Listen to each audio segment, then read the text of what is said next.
Welcome back to the Summer Grill series here on Chuds BBQ, everybody. My name is Bradley Robinson, and today I'm going to show you how to grill up some of these beautiful, tender, fatty, delicious Wagyu Picanha. Coming up! When it comes to the king of all grilled items, you got to give it to the steak. And if we're talking about the king of all steaks, it's got to go to the ribeye. But today, we're not talking about the king, we're talking about the queen. That's right, folks, I have got a beautiful Wagyu Picanha. We're going to slice it up, grill it up, and it is going to be delicious.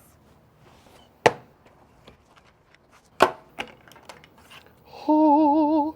This video is brought to you by Dalstrong, and if you're unfamiliar with Dalstrong Knives, they make something for every budget. Whether you're just starting out or looking to build a collection and get something more professional, Dalstrong Knives have got you covered. When they reached out to sponsor this video, I immediately jumped at the chance to get this 10-inch chef's knife, because I love a good 10-inch knife. But the last one I had got stolen, and these are great for cutting up roasts, which is exactly what we're doing today. Having that extra length to get minimal saw marks on the roast is exactly what you want. This one is from the Shogun series, which is their high-end line, but if you're looking for something a little more affordable, you can also get something from the Gladiator series like this one.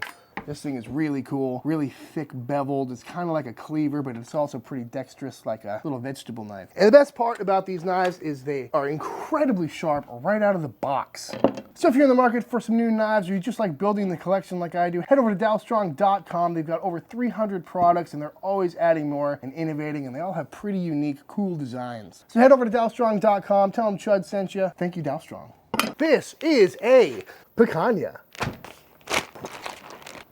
also known as a culotte or a sirloin cap, many different names, but not just any picanha. This one is full-blood Japanese Wagyu. I got this from Double 8 Cattle. I believe they're in Ohio. Paid full price for this, and it is well worth it. Because I've said it before and I'll say it again. If you're gonna spend some money on Wagyu, I highly recommend going with a leaner cut. And seeing how this is a sirloin cap, they're generally pretty lean. So spending the extra money for the marbling of Wagyu is gonna give you a much different eating experience, because ribeyes are plenty fatty the way they are. But I would much rather taste a super marbled filet or tri-tip or picanha if I'm going to spend the big bucks. God, this knife is sharp. So far, I'm just going to go through and clean up the silver skin on the back a little bit. If you can't find picanhas at your local store, you can find them online pretty quick. I actually found a big pile of them over at Costco this weekend, which was very exciting because they're generally not that common around my neck of the woods, but over the last few years, they've been gaining in popularity. And because it is a sirloin cut, it's generally pretty lean, but it does have that amazing fat cap on it, hence the name sirloin cap. And it's my second favorite steak out of all the steaks, after, of course, the ribeye. The meat is super beefy, it's incredibly tender as well, and a lot of the times, it's a lot cheaper than the more popular cuts. So again, I'm just going through, cleaning up all the silver skin, trying to remove as little meat as possible. Looking pretty good. Probably save all this stuff and just send it through next time I'm making tallow. Get any of that Wagyu fat out of there. Fat cap, always leave it on. It's very sacrilegious to remove the fat cap on a picanha. So at this point, you've got a few different options. Typically, you're gonna see this cut at Brazilian steakhouses where they will cut it into individual steaks and skewer it like that. If you're gonna do that, you wanna cut it against the grain, and then when you slice it off the skewer, you'll go against the grain. But for me, I prefer using these as just normal steaks. So what we're gonna do is cut with the grain. That way, when all things are said and done, and we're cutting them as steaks, we're cutting against the grain, getting that nice tender bite. So looking at the grain, you can see it clearly running this way. So we're just gonna cut steaks as true as we can using our super sharp 10-inch Dalstrong chef's knife. First things first, I'm gonna square off this end here. Take a look at that marbling. Yes, please. That's gonna be a good little snack. And then you can make these as thick or as thin as you like. I'm gonna go about there. Whenever you're cutting steaks, you always wanna go smooth of a motion as you can and not too much sawing. Otherwise, you're gonna get saw marks and unevenness on that side that's gonna cook weird. Yes, please. All these are gonna be so good. I mean, how is that not gonna be absolutely fantastic?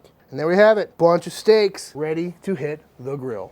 To season these bad Larrys up, I'm gonna go with a classic dry brine, meaning I'm just gonna hit them with a heavy dosage of kosher salt and let them sit in the fridge uncovered for a couple hours. And if you got time, overnight. It's gonna make sure the salt penetrates deep into the steak instead of just sitting on the surface, which is likely gonna fall off during all the dripping and grilling. And also that time uncovered in the fridge is going to help dry out the exterior, which will aid in giving us a beautiful sear. So into the fridge these go for the next probably 3 hours. About 4 hours later, these steaks are coming out of the fridge. And as you can see, all the salt has dissolved, penetrated deep into this meat, giving it that nice red color. So we know they're gonna be nice and flavorful. Now, traditionally in Brazil, picanha is served with just salt only. But as you may have noticed, I'm not a traditional Brazilian man. So for one of these, I'm gonna put some pepper on it, because this is Texas after all. But the other one, I'm gonna leave it just salt so we can really taste the meat, because this is some quality meat. That being said, these picanhas are seasoned. They are ready to hit the smoker. So let's do it. I meant to say grill. Sorry, I'm new to this.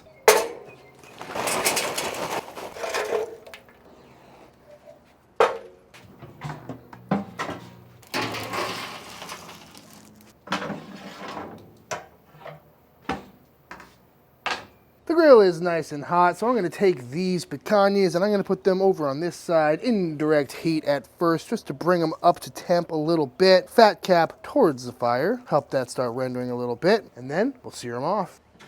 I call this the hot and fast reverse sear, because we're cooking at like 450 right now, but nothing's burning because we are offset from the coals. I just pulled both of these off. They're rocking about 120 internal temps. We're gonna let these rest, carry over a little bit, and we're gonna sear them off hot and fast. These beautiful picanhas are rested. This fire is ripping hot. It's time to sear them off.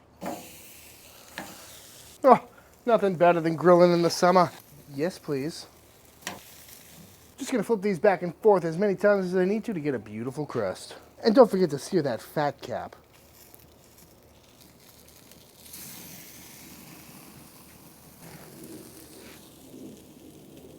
Yes, please. Ooh, it's a good looking sear to me. Let them rest for just a second, then we're gonna slice on. Oh, I'm sorry, I'm salivating. We're gonna let these rest for just a second, then slice right on in. I can't hold on any longer. It's time to slice in. Ooh. What's that? Frankie, this is some Wagyu Picanha. And it looks perfect. Do you think it's tender? Yup. That is magical. This knife just glides through it. What more do you need than that, folks? So this is the one with pepper on it, I think. I don't know, the pepper kind of got jostled up on the grill. So we'll see. I think, you know, you gotta get a little bit of both here. Wow, look at the cook on that. That's gorgeous. Wow. Wow. It's extremely good. The end piece, though, it's not cooked that well, right? Like, it's not like super, you know, medium rare, but Crunchy a little back. chewy, salty end piece. Oh my god. So oh, still got that fat cap on there. So much flavor. Wow, that is good. Oh my god, it smells so beefy. That fat's super beefy. Extremely good. That fat cap's crazy. What more do you need? There's so much depth of flavor there. Wow. So Lane, are we gonna see some picanhas at Goldie's anytime in the future? Yeah. Yeah. Every day. We'll be out there grilling. Hell yeah. Do you ever cook picanhas personally, or? No, I've never cooked one. Really? I don't think I've ever eaten one either. Really? Glad I could pop your picanha cherry. All right, y'all, and that is it. That is how to cook some of the best steak you will ever have in your life. I highly recommend cooking up some picanha. If you can swing the Wagyu, highly recommend it. But that being said, if you enjoyed this video, please let me know by hitting that subscribe button. Head over to ChudsBBQ.com for all pit inquiries, wait lists, and all that good stuff. Big shout out to all the Patreon members. Thank you for supporting the channel and allowing me to do videos much like this one. And until the next time I see you, please go cook something outside. Peace!